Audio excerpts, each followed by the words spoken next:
Assalamualaikum warahmatullahi wabarakatuh. Perkenalkan, nama saya Muhammad Alfian Rizauki, NIM E2019-2095, kelas Ekonomi Syariah 3. Di sini saya akan menganalisis 3 video dari dosen Dr. Abdul Wadud Nafis, LCMEE, selaku dosen pengampu ekonomi makro Islam. Yang pertama ialah uang. Definisi uang. Uang adalah benda yang diterima masyarakat umum sebagai alat tukar dalam kegiatan ekonomi. Kesimpulannya, uang adalah benda yang diterima masyarakat umum sebagai alat tukar dalam kegiatan ekonomi. Jenis-jenis uang menurut lembaga yang mengeluarkan yaitu yang pertama uang kartal, yang kedua uang giral. Menurut nilainya, jenis-jenis uang yang pertama uang penuh, yang kedua uang tenda. Fungsi asli uang yang pertama sebagai alat tukar, yang kedua sebagai bahan hitung, yang ketiga sebagai alat nilai.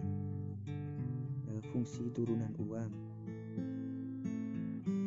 Uang sebagai alat pembayaran transaksi yang sah. Uang sebagai alat pembayaran hutang. Uang sebagai alat penimbun kekayaan. Selanjutnya, uang sebagai alat pemindah kekayaan. Yang terakhir, uang sebagai alat pendorong kegiatan.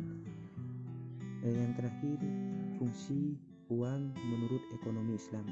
Yang pertama, uang sebagai alat tukar, yang kedua sebagai alat hitung, yang ketiga sebagai alat penimbun kekayaan.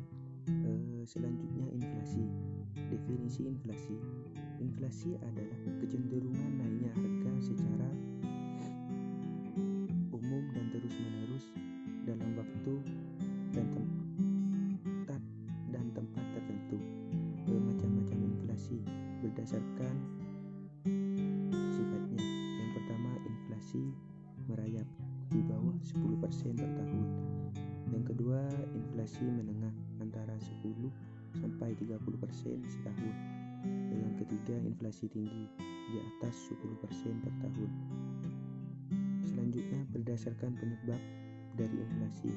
Yang pertama, inflasi permintaan, yang kedua, inflasi penawaran. Berdasarkan asal dari inflasi, yang pertama itu inflasi yang berasal dari dalam negeri, yang kedua inflasi yang berasal dari luar negeri. Sebab-sebab inflasi. Yang pertama, inflasi permintaan, yang kedua inflasi penawaran, yang ketiga inflasi campuran.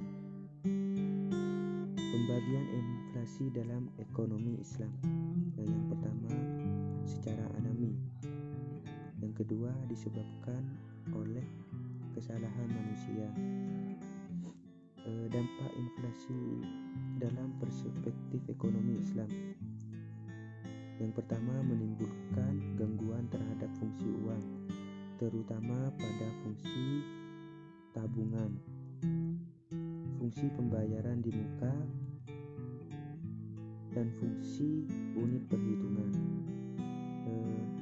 Yang kedua, melemahkan semangat masyarakat untuk menabung.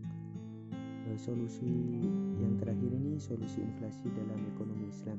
Yang pertama, kebijakan fiskal, yang kedua kebijakan moneter, yang terakhir pengangguran dalam perspektif ekonomi Islam.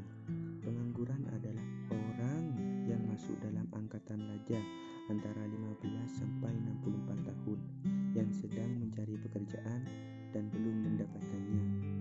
Macam-macam pengangguran yaitu ada 4. Yang pertama, pengangguran terbuka, yang kedua pengangguran tersembunyi, yang ketiga pengangguran musiman, yang keempat pengangguran setengah menganggur. Jenis-jenis pengangguran ini, yang pertama pengangguran friksional, yang kedua pengangguran digital, yang ketiga pengangguran virtual, yang ketiga pengangguran teknologi. Dampak pengangguran yaitu yang pertama, menurunkan pendapatan per kapita dan pertumbuhan ekonomi. Selanjutnya, meningkatkan biaya sosial.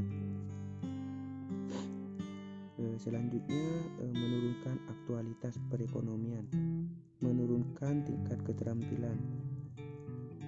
Kegiatan distribusi kurang lancar, terjadinya kemiskinan, tindak kriminal meningkat, produksi tenaga kerja rendah. Yang terakhir, upah yang rendah. Penyebab pengangguran tidak sebanding penawaran dengan permintaan kerja. Selanjutnya, turunnya pengeluaran total dan output. Yang selanjutnya, perubahan teknologi. Yang terakhir, waktu yang dibutuhkan untuk mencari pekerjaan. Cara mengatasi pengangguran, yang pertama, menyelenggarakan bursa tenaga kerja, informasi lowongan kerja. Yang ketiga, memberikan pelatihan kerja. Yang keempat, membuka lapangan kerja sebanyak-banyaknya.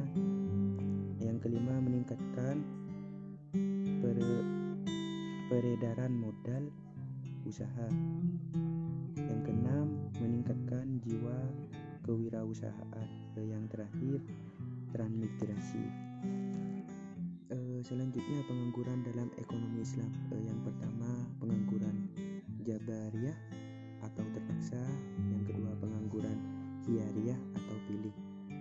Yang terakhir ialah solusi pengangguran perspektif ekonomi Islam.